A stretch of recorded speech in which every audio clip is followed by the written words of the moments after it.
கர்த்தராகிய இயேசு கிறிஸ்து நாமத்தில் உங்கள் அனைவருக்கும் வாழ்த்துக்கள். ஏசாயா 35:10 சொல்கிறது, சந்தோஷமும் மகிழ்ச்சியும் அடைவார்கள். இன்றைக்கி நீங்கள் சந்தோஷமும் மகிழ்ச்சியும் அடைவீங்க. உங்கள் துக்கம் சந்தோஷமாக மாறுகிறது, உங்கள் நெருக்கம் பெருக்கமாக மாறுகிறது. உங்கள் கண்ணீர் பாதி உருவம் நடந்து களிப்பான நீரூற்றுகளாய் மாற்றுகிற கர்த்தர் உங்கள் நெருக்கத்தை எடுத்து போடுகிறார், உங்கள் துக்கத்தை எடுத்து போடுகிறார். கடந்ததை நினைத்து கலங்காதே, நடந்ததை மறந்துவிடு. கர்த்தர் இன்னைக்கு புதியன செய்திடுவார். கர்த்தர் இன்னைக்கு புதியன செய்திடுவார். அதனால் கலங்கிடவே வேண்டாம், நீங்கள் கலங்கிடவே வேண்டாம். நம்ம இயேசு கைவிட மாட்டார், நம்ம இயேசு கைவிட மாட்டார். திராணிக்கு மேலாக சோதிக்கப்பட ஒரு நாளும் விடமாட்டார். திராணிக்கு மேலாக சோதிக்கப்பட ஒரு நாளும் விடமாட்டார். தாங்கிடும் பலன் தருவார், தப்பி செல்ல வழி செய்வார். உங்களுக்கு தாங்கிடும் பலன் தருவார், தப்பி செல்ல வழி செய்வார். நீங்கள் தப்பி செல்ல வழி செய்வார், நீங்கள் தப்பி செல்ல வழி செய்வார். கர்த்தர் சொல்கிறார், பிரச்சனையை தாண்டுவதற்கு, வேதனையை தாண்டுவதற்கு, தப்புவதற்கு அவர் வழி உங்களுக்கு செய்வார். பழையவையில் ஒளிந்து போன எல்லாம் புதிதான. கடந்ததை நினைத்து கலங்காதை, நடந்ததை மறந்து விடு. சந்தோஷம் மகிழ்ச்சியும் அடைவீர்கள்.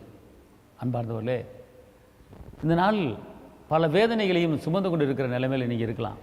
ஆனால் கர்த்தர் சொல்கிறாரு பிலிப்பியர் 4ஆம் அதிகாரத்தில், நீ ஸ்தோத்திரத்தோட விண்ணப்பத்தை தேவனுக்கு தெரியப்படுத்துங்கள், அப்பொழுது எல்லா புத்திக்கும் மேலான தேவ சமாதானம் உங்கள் இருதயத்தை உங்கள் சிந்தையும் காத்துக்கொள்ளும். அதாவது உங்கள் பிரச்சனை ஏசப்பாட தெரியப்படுத்துங்க.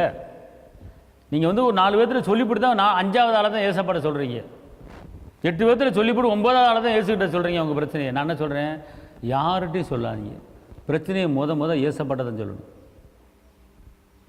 அவர் என்ன சொல்கிறாரு, வானம் ஒளிந்தாலும் பூமி ஒளிந்தாலும் என் வார்த்தை ஒளியான்னு சொல்லியிருக்காருல்ல. அவர் சொன்னார், நீ எனக்கு தெரியப்படுத்து. நீ எல்லாவற்றையும் குறித்து. அப்படின்னா உன் குடும்பத்தில் என்ன இருக்குது? ஒரு காரியமோ 2 காரியம், எத்தனையோ காரியம் இருக்குது. எத்தனை காரியம் இருந்தாலும் எல்லாவற்றையும் குறித்து எனக்கு நீ தெரியப்படுத்து. நீ தெரியப்படுத்தும் போது உன் இருதயத்தின் சிந்தையை நான் பாதுகாத்துக் கொள்வேங்கிறார். நம்ம தெரியப்படுத்துறது கிடையாது, தெரியப்படுத்துங்க அப்பாட்ட சொல்லுங்கள். உங்கள் வேதனையை சொல்லுங்கள், உங்கள் கஷ்டத்தை சொல்லுங்கள், நெருக்கத்தை சொல்லுங்கள். அவர் பெரிய காரியத்தை கர்த்தர் உங்களுக்கு செய்வார். அல்லேலூயா. அதனால் வேதனைப்படாதீங்க, கவலைப்படாதீங்க, சோர்ந்து போகாதீங்க. சந்தோஷத்தையும் மகிழ்ச்சியும் கர்த்தர் இன்றைக்கி தரப்போகிறாரு. கர்த்தருக்குள் எப்பொழுது சந்தோஷமாக இருங்கள். மன மகிழ்ச்சி நல்ல ஔஷதம். சந்தோஷமாக இருக்கும்போது, மகிழ்ச்சியாக இருக்கும்போது நீங்கள் சுகவானாக பலவானாக மாறுறீங்க. பலவீனம் உங்களுக்கு வராது. அதனால் சந்தோஷமாக இருக்க கற்றுக்கொள்ளுங்க. பெரிய காரியத்தை கர்த்தர் செய்வார். உங்களுக்காக ஜெபிக்கிறேன். தகப்பனே இயேசுப்பா, உம்மை நன்றி உள்ளத்தோடு மை துதிக்கிறேன், ஸ்தோத்திரிக்கிறேன். வெற்றி வேந்தனை மை துதிக்கிறேன், விடுதலையின் தேவனை மை துதிக்கிறேன், கரம் பிடித்தவரை மை துதிக்கிறேன், ஜீவனுள்ள தேவனை மை துதிக்கிறேன். அப்பா, இந்த நாளில் இந்த வேலையில் உடைய மகிமையின் கரம், உடைய கிருபையின் கரம், உடைய பலத்தின் கரம் கூட இருப்பதாக. வாழ்ந்திருக்கும்படி, உயர்ந்திருக்கும்படி, செழித்திருக்கும்படி, பெருகும்படி கிருபைதாங்க. இதுவரை நடத்தின எபினேசர் இன்னும் நடத்த போகிற ஸ்தோத்திரம். தேவ சமானம் கூட இருப்பதாக, தேவ வல்லமை கூட இருப்பதாக. இரத்த கோட்டைகளை மறைத்துக் கொள்ளுங்க. ஆஸ்வதிங்க. இந்த வார்த்தையை கேட்குற ஒவ்வொருவரையும் பலப்படுத்துங்க. இயேசுவின் நாமத்தில் பிதாவே, ஆமென்.